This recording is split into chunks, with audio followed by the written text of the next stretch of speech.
Hi guys, Kaze here. Welcome back. We're back with the men of Yoshiwara, Ohgiya, with Ageha, and we're doing Chapter 6, Sacrifice for Deflowering. Because, according to last chapter, in order to save Ageha, we have to buy him for 50 gold, and the other suggested we would also have to pay off the debt his mother gave along with him in order to sell him. So we need a crap ton of money, and to top it all off, in order to even deflower him, we ourselves must be deflowered. So, yeah, we gotta figure out a way around that. If we actually have to, are they gonna check us? What the heck we're gonna do? We don't know. So let's find out, and let's go. Hopefully, let's go and sacrifice for deflowering. Hopefully, I might sacrifice ourselves. So, yeah. Alright, I keep saying let's go, and we don't go, so go. There was an enormous barrier between Ageha and I. It was my chastity. But you're a virgin, aren't you? I recall Takigawa's words in the banquet. Even as I walked home, they weighed heavily on my heart. The red lights lining the street of Pleasure District spun like a vortex. The red lights lining the streets of the Pleasure District spun like a vortex in my vision. My legs dragged and lurched as I stumbled forward. My lady! By the way, it's kind of awesome how, all the guys in Ohgiya are, trying to help us get together. It's so sweet. At the same time, it's I have no idea. Just how's this going to work? I'd love to know. A dual impact sent me staggering back into Musashi's arms. I was out of it. I didn't even know what happened. Someone cursed at my carelessness and marched angrily away. Are you hurt, my lady? Do try and be more careful. I'm fine. I completely lost touch with all reality. Somehow or another, I made it to Yoshiwara's gates. Kaze! Just then, a familiar voice pulled me out of my daze. Ageha? I turned around and stared at him, stupefied. After all, I had wanted to see him for so long. But now that he was in front of me, I didn't know what kind of face to make. He took a big step forward and called out to me. His feet stopped at the gates, forbidden to move outside of Yoshiwara. Nevertheless, on his face he wore a smile. Kaze, I saw you back at the tea house. So you came back to Yoshiwara after all? Why, yes, I did. Yeah, that's great. I got in trouble with the manager last time we talked. That's why I had to keep my distance this time and watch you from afar. But there's something I want to ask you about. His clear voice paused for a moment. He stared straight back at me, as if wanting to say something, his mouth open and closed. Okay. My mouth refused to work. I couldn't speak, and I couldn't even smile. Time passed us staring at one another. Musashi's really, guys? Musashi glanced at me and was about to speak. I heard something about you doing my deflowering. Yeah. So you heard the entire conversation? My legs shook as if my whole body would crumble. But I had heard all that. Just a little. Something about money and compensation? That's all you heard? Yeah. Is there more to it? No, I'm just embarrassed you heard because I was a little tipsy. Some traders stopped by the brothel not too long ago. I heard Takigawa say they worked for the Kitsune family. Is that true? His big eyes looked at me for an answer. It was true. Why was it so hard to admit it? I had to say something before he gets worried. Kaze? His eyes drooped, a troubled expression appearing on his face. That's right. We all want to help you succeed. Thanks. I knew it was true. His voice was so full it might have contained all the happiness in the world. He was so innocent. He would easily believe anybody. How could the world be so cruel to him? My heart ached with pain. By the way, I got some of my favorite incense I was telling you about. Let me know when you come back to the brothel. I'll have Gakuto or Utsusemi use it in their room. Thanks. That's so kind of you. Don't mention it. As long as you're happy, I'm happy too. He did nothing to hide his blushing cheeks as he smiled. He was far too pure. That's why, to him, I was nothing more than an ordinary girl. He looked back and forth between the gates. The rugged, nasty-looking gatekeeper was keeping watch. Kaze, can you come over here for a moment? Okay. It took me that long to notice. Ageha and I were staying a dozen feet away. I took a few steps toward him and walked back into Yoshiwara. And then his two hands rose and reached out for my face.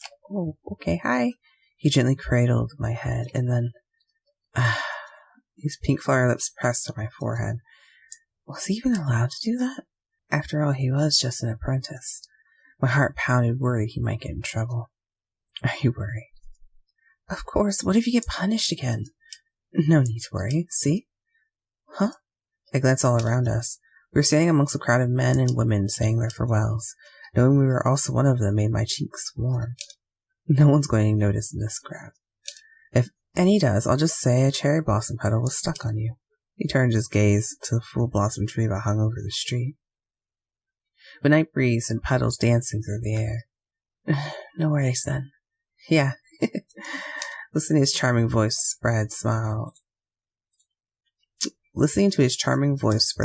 across my face. I thought it strange. Just moments before I had been so out of it. Meeting Ageha had opened my heart to joy once more. Seeing and talking to him brought happiness back into my life. You'll come again, right? I'll be waiting for you. There's so much I want to talk about. Yeah, me too. Okay, you take care now. Good night. Thank you. Goodbye. We clasped hands, neither of us wanting to leave. I remembered how he was a grown man by how tiny my hands felt inside his. Eventually, they let go. I waved one last time and moved away from the gate. Then, keep walking and turn around and start with, I gave him that backward glance. I'm still thinking about you. It's like us having to part. Like, it's the cliche. Like every Zojo manga, you watch your lover walk away, and you're walking away, and you're like, no, I must take one last glance. So turn around. He doesn't turn around, you turn away. And then he turns around, and he's like, turn around. And you're like, all right, turn around, so bye. It's usually what happens, right? Like in so many manga. Anyway, sorry, turn around. I hurried forward and walked beside Musashi. Eventually, I became so restless I had to look behind me. And there, the distant finger of Ageha waved gleefully beneath the cherry blossom. Was he intending to wave until he can't see me anymore? I waved to him one last time before leaving Yoshiwara for good. More than anything, I didn't want Ageha to know what was happening.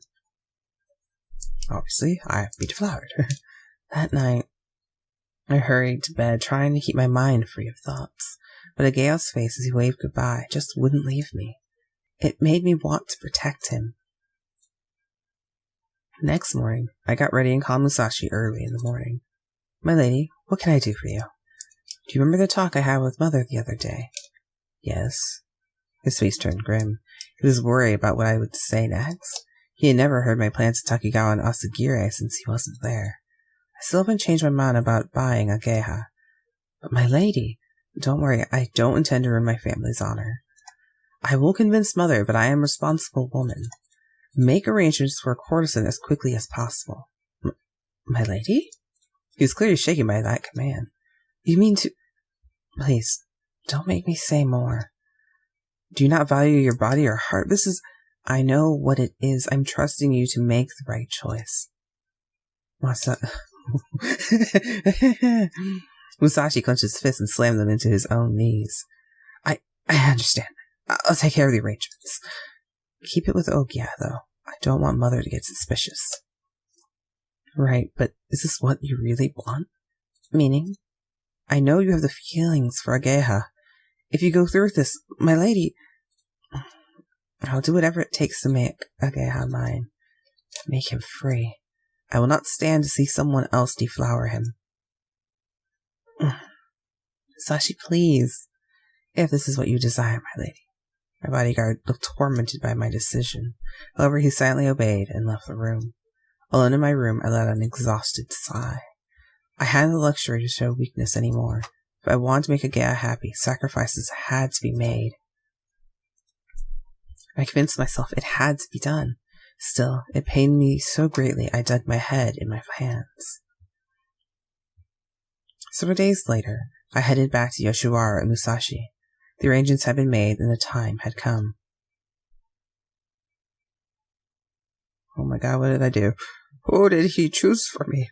Oh, I sat quiet in the room, waiting for someone to come. Asagiri at your service. He bowed deeply at the entrance of the bedroom. Masamushi must have picked him after much consideration. Luckily, Asagiri knew the situation with Ageha. Plus, compared to Gakuto and Utsusemi, Ageha wasn't likely to find out. I didn't want him to know I had banned my own chastity for his sake. If he knew, he'd probably cry again. Kaze, are you okay? Huh? I can tell how worried you are. I shook my head. My mind was so distraught I couldn't even try to hide it. Are you sure you want to do this? Just a few days ago you were saying... I looked at him and said... He's going to ask, what does he mean?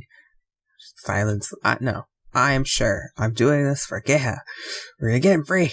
I am sure. Let's do this. For Ageha, right? I'm sorry, I shouldn't have asked that. His handsome face warped with sorrow. Loving someone can be very painful. He crept closer towards me on his knees, his white, slender fingers reaching out for my face. But right before they touched, he stopped. He then quietly laid me on the bed. I closed my eyes. His hands moved through the darkness, pulling loose my sash. I just wanted it to be over with. Kaze? His quiet, manly voice whispered into my ear, and my heart felt chilled. I felt trapped, stuck in the depths of a thick swamp. Can you try to enjoy it? Or do I scare you that much? No, that's not it. Don't worry about me, just continue. But you're trembling. I'm sorry, I can't stop it. You don't have to do anything for me. Just get it done with as fast as possible. Kaze, I would live with it. I would live with it. I had to. It had to be done for Ageha. Unable to stop the shaking, I grasped his clothes as tight as I could. From then on, Asagiri didn't say a single word. As if knowing my feelings, his fingers caressed me as little as possible. Only the bare minimum required for the act would suffice. His hands touched my bare breasts, the first time by someone else. The sound that leaked from my lips was more than a shriek, than a moan. Even so, I clamped my eyes shut and calmed my heart. However... This time his lips touched there. Tears poured out of my eyes. Though my heart was resolute, my eyes betrayed me. A small stream flowed down my face, gushing like a waterfall. His somber eyes stared down at me. An awkward silence commences now. Unable to take any more, I covered my face with my hands. I was scared, frightened. It shouldn't be happening. I couldn't do this with someone I didn't love. Ageha's kiss felt much more pure and innocent. Why had it come to this? My heart and will finally broke, sobbing. The kind of smile of my love flashed before my eyes. His purity before the laws and practices of this place. Like me, he was hurt. He suffered pain and cried. Would he lose himself? Would he lose his innocence and purity? Would his bashful smile and rosy cheeks be lost forever? The young man who invited me over to smell his favorite smell? That one sounds kind of weird. Would all of him be lost? Crying. I couldn't take it anymore. I buried my face in Asagiri's chest and started rolling. Asagiri finally spoke to me. You really love him, don't you? Yeah. I see. I'm sorry. I thought you knew you wanted this. I'm sorry. My tears just wouldn't stop. It was a pitiful sight. Asagiri held me close like a child. He lovingly stroked my back for a long, long time. The morning sun peeked through the windows latrice. I couldn't even remember if I had slept or stayed awake. My memory was just a hazy mess. One thing was for certain. I felt empty and pathetic. Are you awake? Yeah. I answered, my voice weak and hollow. What a depressing morning it was. Asagiri sighed after seeing how miserable I looked. How about some breakfast? It looks like you need it. Okay. My eyes drooping low, I stared out. My eyes drooping low, I stared out the window. Before, I had despised how annoying the sun could look. Soon enough, the attendant came with our breakfast. Asagiri and I inside across from each other. After that, I quickly got ready to leave and walked out of the room. Just then, down the hall came a sound of people moving about. A spot of courtesans coming and going to see off the gas. Can I have a quick word with you? Asagiri asked, leading me around the corner. He looked deep into my eyes and chose his words carefully. I'll keep what happened a secret to Gakuto, Utsusemi, and Ageha, of course. But what should I do if Musashi, my manager, asks? Just say it went smoothly. All right, I understand. That was, however, far from the truth. Nothing happened at all, but I didn't want my mother to find out. She would still think I was immature if she knew. I bet my bottom lit with frustration. Shh, stay quiet and get close to me. Asagiri suddenly pulled me in and hid me behind his long sleeves. I cautiously peeked out to see what was going on. Takigawa passed leading a woman from another room. They took no notice of us and disappeared towards the entrance. Safe now. What was that for? You don't want anyone to know, right? He was right. I hoped no one would find out I had come to lose my virginity, and furthermore, that I failed miserably. If anyone questioned me right then, I might break down and admit it. Thank you, Asagiri. You don't have to thank me. I can at least do that much for you. He smiled. I knew he was a good person, and yet look what I had forced him to do. Then again, this was something that had to be done in order to purchase Ageha. I'd have to pretend I was an experienced woman now. With new resolve, I looked at Asagiri, still held within his arms. What? Why? I knew that soothing voice. My head wouldn't turn.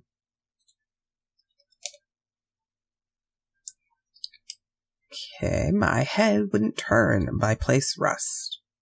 No, I think I said that wrong. My head wouldn't turn placed by rust. I don't know what it meant. I just know I couldn't turn my head. Eventually, I twisted it enough to see who it was. Ageha. It was the one person I didn't want to run into. Not here. Not now. Ooh. Yeesh. And then we were caught. Crap. Crap. And he's like, why are you here? The morning of. You did something. I thought we had something. We're screwed. We're screwed. We're in trouble. We're big trouble. Alright, guys. If you guys enjoyed the video, be sure to give it a like and subscribe to the video to get more content from us. We'll see you guys later. Bye.